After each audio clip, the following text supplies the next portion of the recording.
Okay, let's switch gears now and focus on the USMNT. Let's preview their upcoming CONCACAF Nations League games. Obviously, let's look at what to expect. Now we've got, the first time that the European core is back with the squad after the World Cup. A lot has happened, obviously, off the pitch. We have Anthony Hudson in interim charge as the head coach. Greg Berhalter, the investigation into him has been concluded. He is now said to be a candidate for the head coaching job once again. So all of that's going on. There is the hiring of a sporting director that's going to go on and choose the head coach. And Nick did a great post on PST this week explaining the deadlines and what's going into that and who's helping with all those big structural changes across US soccer. But focusing solely on USMNT, Nick, what kind of lineup do you want to see in these games against Grenada and El Salvador? Because I'm looking at what does progression look like for this very young team, because after the World Cup, on the pitch, there was a lot that went right and a lot that we really liked about this team. But now, what kind of next step do we want to see with the World Cup just, in the back of our minds and getting ever closer for 2026? I want to see, honestly, as little, just for a couple of games. I know this sounds silly and it's probably short-sighted, but go beat two teams soundly that you should beat soundly if you're a golden generation. So put your best team out there and go get the job done. We saw on an absolutely mud cake of a pitch that they drew El Salvador 1-1. And that happens in CONCACAF, unfortunately, because of pitch conditions. But go out there and be the best team in CONCACAF, right? Or one of the two best teams with respect to friends of ours. Go out there and just control both games and win and go into the next round of the Nations League where you're supposed to be. Don't give us the, it was Pepe and DK out there at center forward. And sometimes it doesn't. No, it doesn't. Jesus Ferreira scored 4 goals against Grenada a couple of months ago. Go beat these teams soundly and move on. Andy, what are you expecting? Because I think, as Nick mentioned there, I'd love to see with Tyler Adams out, injured for this group of games, rather than Luca de la Torre is great, Johnny Cardoso is great, but maybe playing Brendan Aronson or Gio Reyna in a slightly more attacking role, a bit more forward momentum, and having McKennie and Musa in midfield, just trying to be a bit more front-footed. Because for me, the World Cup showed defensively sound, midfield sound, but it was that final third of the pitch that we need to see the progression. And again, might be down to players like Nick mentioned, some strikers coming in that haven't had a chance for a while, but there is, I think, the ability there within that US attacking core now with all the players back together. I want to see that mesh somehow. Is that fair enough to be a big picture thing for this group of games? Yeah, it is, because you go from being at the World Cup and being in a difficult group, and we have conversations for weeks and months about, well, can they get out of the group? Are they favorites to get out of the group? Might they win the group? Are they going to finish last and get 0 points in the group? They get out of the group, and then they go into the knockout rounds and they play quite well. I think for periods of the game against the Netherlands, obviously they get knocked out in the fashion that they do.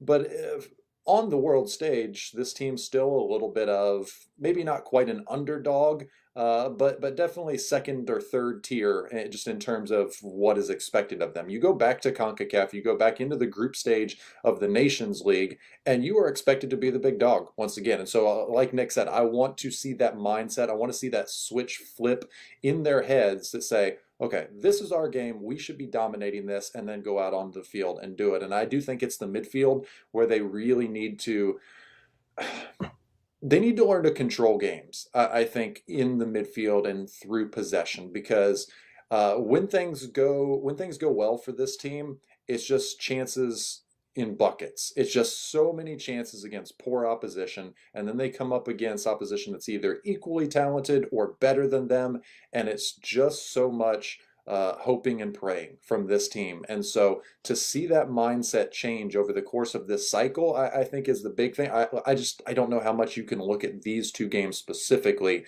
and say, need to do this, or we saw this, and this means that.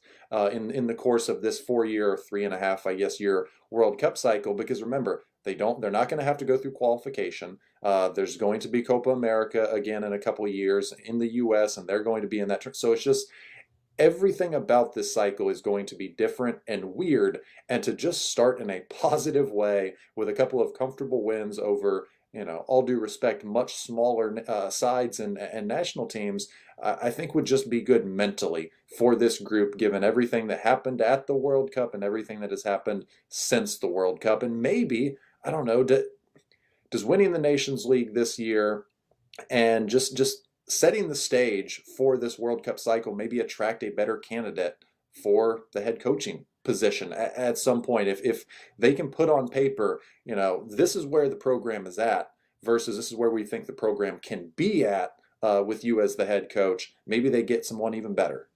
Yeah, that's a really good point. Nick, when I look at this sort of the battles and the key areas about, we have these debates about the new US national team all the time, and it's the same kind of 2 or 3 positions, goalkeeper, centre-back, striker with this team in terms of where is the solidity. They kind of figured it out in the World Cup defensively. I mean, 3 of the starting back 4 from the World Cup are in this squad, Dest, Ream, and Anthony Robinson, but Miles Robinson's back in. He's back from injury, so I'm really looking forward to seeing him and his partnership with Tim Ream. And, maybe it's Robinson and Zimmerman long-term, given Ream's age, but still intrigued to see how that kind of blossoms. And in goal, it's pretty intriguing there because Matt Turner obviously emerged as the starter, played really well at the World Cup, but for Arsenal, hasn't had a lot of game time, looked a bit shaky in the Europa League games. And then Zach Steffen's gone away and done exactly what he needed to do from Man City, on loan at Middlesbrough, starting week in, week out. Horvath the same at Luton on loan.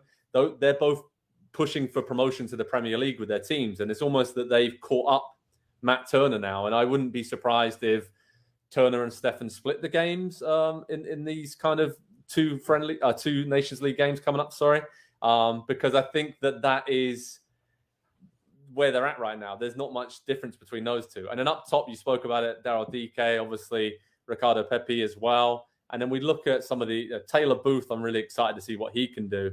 I think the player I'm most excited is Gio Reyna to see, after everything around him, can he now focus on the football? He's now injury-free. We've seen him for Dortmund playing, a lot recently, getting really good minutes and finally shaking off those injuries. So there's a lot throughout the spine of this US team that we can have a good look at in these 2 games coming up.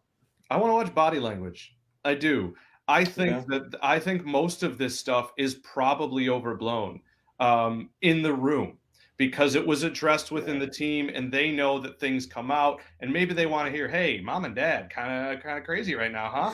But besides that, I think you should see on the field a pretty cohesive unit. I think Reyna can play that role. The one thing I hate is going, and I use the word hate very meaningfully. I hate that we're going to walk into this camp and not really know who's pulling the strings. I know Anthony Hudson is a leader, but we've seen, Greg Berhalter go over into Europe and frankly to meet up with players, and we get Pulisic coming out and saying he likes him in charge. And obviously the Reyna thing has screwed everything up, because let me just make this one point because I think it's really important.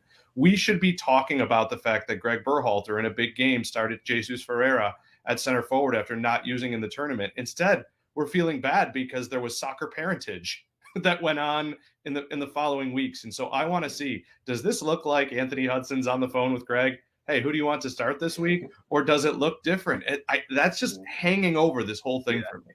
That's true because, I did see Greg Berhalter in the streets outside Craven Cottage, but, just before the investigation report was released, clearing him to be in consideration to become the US head coach again now that his contract is up. So that's intriguing, Nick. That's a good point to see what direction. Is it very similar, or are there going to be different changes under Hudson? And it's a transition, right? It's in transition right now. And but this group of players isn't really. They know each other very well. They've got a really good understanding.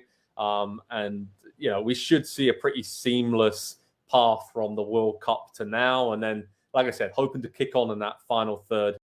Hi there, I'm Rebecca Lowe, studio host for NBC's coverage of the Premier League. Don't forget to hit subscribe to watch more videos all season long. For even more Premier League content, from original series to live matches, head over to Peacock and be sure to tune in for Premier League mornings every weekend on USA Network and on Peacock. We will see you over there.